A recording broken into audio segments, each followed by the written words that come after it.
today we're going to be looking at an infinity scarf.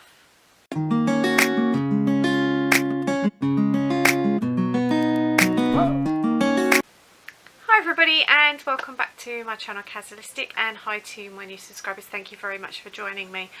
So today we're going to be looking at an infinity scarf. So this is I think most of us are aware, but an infinity scarf, just in case you are new to crochet, is a scarf that goes completely around in a loop and is joined. I've just got my fingers caught through it. Just untangle myself. So the pattern I've used, before I start sort of showing you in detail, it's called the Opal Arrows Infinity Scarf. It's by Tamara Kelly, which is the Mowgli blog. So this is the name of it here. And I'll show you, this is what her one looked like. She used different yarn to me. I will obviously link the pattern down in the description box. Now the yarn that she used for hers was actually one ball of Lion brand shawl in a ball, which is worsted weight yarn. For those of you in the US, I think most of us have certainly heard of it, or even if we haven't come across it. So I'm just going to show you this. This hasn't got any of the pattern on it. It's just a bit in her blog at the start. So this is the effect that it has. This kind of sort of triangular pointed thing. It looks terribly complicated, but I will assure you that it is actually a very, very simple pattern. Right. So the yarn I've used is some of that Katrina from Katrina's Creations. I'll link her channel down in the description, and I'll put it in the screen bits at the end, so you can just press on her face if you, well, I don't think if she's got a face, I think she's got a hippo actually, but anyway, press on the button for her channel at the end when I put the end screens up. So the yarn I've used is Majestic Aran. This 100-gram ball. It says it's mixed fibre. Now unfortunately this doesn't have the codes, any codes at all. Literally that's all there is on the back, which is just the washing instructions. So it doesn't actually give you the codes for the colours, which is a bit of a shame. Now the pattern called for a 5.5mm hook. Now I'm actually running out of hooks because I've got so many different projects on the go. Some that I've started over a year ago and I just have put down and got put in the cupboard of shame, you know, that I haven't finished.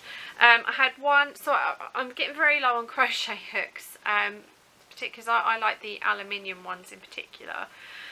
I had one 5.5mm hook, but it's quite a matte finish. It's not a shiny one like most crochet hooks are, and it was the yarn wasn't sliding on it, so it was a complete nightmare. So I've actually upped my hook to a 6mm, because this is one I had that wasn't in use at the time. Now some of you remember this was a hook that Sian very kindly sent me from Sian's Crafty Corner. I'll link her channel down in the description as well. This hook is actually by Prime or Prim, I'm not quite sure how you pronounce it, but I don't know if that will focus. No, camera doesn't like that one, but it's PRYM, these hooks. They're ergonomic ones. I don't normally like crochet hooks with handles, because for me, I know Jan has the same issue. I actually crochet a long way up the throat of the hook. I tend to crochet all the way up here. I use all this bit, whereas some people only use that bit. But I will say these ones are really good, even though I'm not used to having a handle. I really like using this one. I have talked about this before. The hook is really, really sharp. It grabs the yarn really, really well. So I do recommend these hooks. These are really nice hooks, and the yarn slides, even though the plastic slides really nicely over them. So I do really highly recommend them if you've not heard of those before. So I've actually used around about 1 3/4 balls. So I've actually nearly used it. I had that much left over. I've actually started to make a hat. I haven't got a pattern for it. I haven't decided what kind of hat I'm gonna make. Probably something to try and match the scarf. So once I finish that, I will share that on the channel. I've been using my this has been my project bag for this project. It's actually a tote bag. Woolly Hugs do sell these on their Facebook group from time to time. They've done 3 different colours so far. So there's been purple, pink and green. So this was the last one, which was a few weeks back, so they're now sold out with their logo on. And if you haven't heard of Woolly Hugs, it's a charity that I'm very heavily involved with, based here in the UK, and I will put the links for their website and their Facebook group down in the description, so you can go and check it out and find out some more if you want. So no great surprise, for those of you who've been with me for a while will probably know what I'm going to say next and where this scarf is going to end up. It'll be going to the refugee project for Woolly Hugs. So basically somebody that is a refugee will be receiving this to help keep them warm in the winter. So the yarn, actually, I don't know how well it's going to come up on camera. It's basically a dark turquoise yarn, and it's got sparkle through it. So I don't know how well that's. There you can see there's a little sort of very fine sparkle through it, so it's really, really, really pretty. Now the pattern itself, it's pretty straightforward. You know, it's like most scarves. It starts with the starting chain. I did have to start a couple of times because my stitch count I couldn't get to be right for what she said at all. So I ended up on the 3rd attempt fudging it so that it was right. So I don't know if there's an actual error in the pattern or whether it was just me miscounting. I do tend to count things and count again. I'll get a different number each time. So it probably was just me. So that's the only problem I had. But once I got going, it was pretty simple. So the pattern consists of, you have six rows basically to set up the pattern. And then you do repeat rows 4, 2 and then 3. So it's once you've got the first 6 rows in place, it's a 3 row repeat pattern. So it's a fairly easy one to, once you get the hang of it, it's easy to remember. There is a chart in the pattern as well, so if you prefer charts, there is a chart there to help you as well. So the pattern is 108 rows in total. So basically row 4 becomes your row 1, and then row 2 and row 3 will still be rows 2 and 3. So it's row 4 becomes row 1. So that's so what I did, I'm not going to show you too much, but you see if I actually wrote so that I knew just by the side, and that just helped me help me remember, because I get quite muddled quite easily. If you're new to the channel, I actually suffer from depression and anxiety. So one of the things with my depression in particular is my mind can get very muddled, particularly if I'm very tired. I do have other side effects, so I'm not going to go overly into that on this video, but so that is something that I do struggle with. But yeah, I just found that doing that just made it so much easier. Try and cover the pattern up a bit so you can see 1, 2, 3 there. So that's what I've done. So three row repeat pattern. And if I can see if I can. So as you can see, you get this sort of arrowed effect, basically, as though it's pointing upwards constantly, which I think is very, very clever. It's a really, really simple pattern. Most of the stitches that you'll need to know are US double crochets, which is UK trebles. You'll need to know how to chain and how to actually do your double or treble crochet, depending whether you're US or UK, into a chain. That's it. Now the only other stitch there was, which I hadn't actually heard of before, I'm just going to make sure I pronounce it right, is at the beginning of each row, instead of doing a chain 3, which if you can't do this particular stitch, you can still do a chain 3, but it makes it more gappy at the sides. but she's actually done hers with a chainless starting double crochet. And now that's something that I've never come across, and I will admit I had to YouTube it. It's a bit of a weird one to get your head round, but once you've got your head round it, it's actually quite simple to do. And it does mean that at the start of each row, you don't get that sort of gappy chain 3, so you get a much neater edge. So I would actually recommend giving that a go. Like I say, it took me a few goes to get my head around it, but once I got my head around it, it was really, really, really simple. So that's something that I hadn't come across. So I will link the tutorial that I found for that particular stitch down in the description as well. In case I'd never even heard of it. So I've definitely, even though I thought this was going to be quite a simple pattern to do, I've learned something. So there you go. So basically most of the pattern consists of chain 2s and blocks of, so you'll see there's blocks of 4 double crochets, US terms or trebles in UK terms. It's basically the middle part, so you'll have the middle part, you'll have the first row of the repeat is 4 double crochets in US terms, chain 2, 4 double crochets, and all that's the same all the way across. And then the second row starts differently, so you have more at the start of in the end of each row, so you have a bigger block at the beginning and end, but only 2 in the middle, and then chain 2 and then carry on, and then again a lot at the end. And then the last row you only have 2 at the start. No, hang on, trying to make sure I get this right. No, you have, sorry, I'm getting this wrong. So the first row is 4 double crochets and chain 2. The second row, the first row only starts with 2 at each end. So let's get this right. So begin with 2 each end and blocks of 4 across. The next row you have 4 at the beginning and end, but you have 6 in the middle, and then the last row you have 6 either end and 2 in the middle. So sorry I didn't explain that very well, I got myself a bit muddled.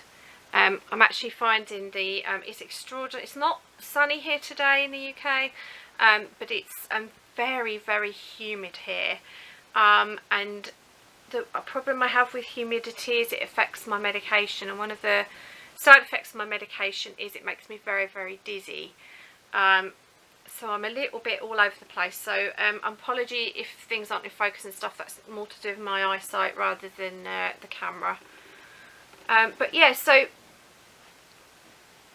you basically do the 108 rows, and then I've got to find the join now. Where is the join? There. So this is where I've joined it, just here, this bit here, and the pattern just calls for it to be whip stitched together, so it's nice and simple. So basically if you can do US doubles or UK trebles and you can do chains, you can do this pattern. Like I said, if you can't do the stitch that I've forgotten what it's called already now, the chainless starting double crochet, you can do chain 3s instead to start each row, and the pattern does allow for that. So it is still usable for anyone. So if you're sort of your basics, and this is actually a really, really nice easy pattern to do, and I love the way that it kind of, the pattern, the holes, it just, isn't that pretty? So I'll put it on for you so you can see what it's, I'll just do it very roughly, but so as you can see, you've got a nice big warm scarf or cowl or infinity scarf or whatever you like to call it. And it smells lovely too, because one of the things that I didn't tell you when I showed the yarns from Katrina was that she actually put tumble dryer sheets in with the yarn, so when I opened the box it just smelled amazing, and I can still smell it on the yarn. I will confess I haven't blocked this yet, but I think it's come out pretty straight actually, so I don't think it's going to need a lot doing to it. But and it's really lovely soft yarn. So I really recommend this pattern. I really enjoyed doing it. It just took me a few days. It didn't take, it was a nice easy one that you can do in front of the TV. You just got to watch your start and end chains in the middle bit, but the rest of it's basically all the same. All the other blocks are chain 2 and 4 double crochets in US terms.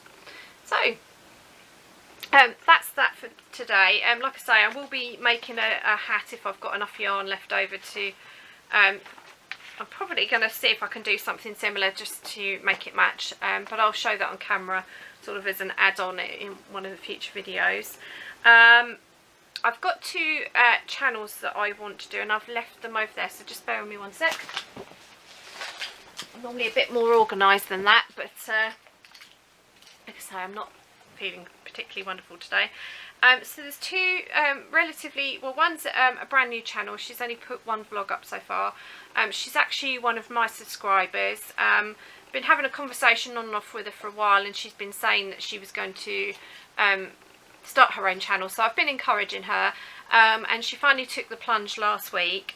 So her channel name is Christinna's Creations, not to get muddled with Katrina's Creations, but I'll put a link down in the description. I have also linked it on my Facebook group and Facebook page, so you'll be able to find her on there.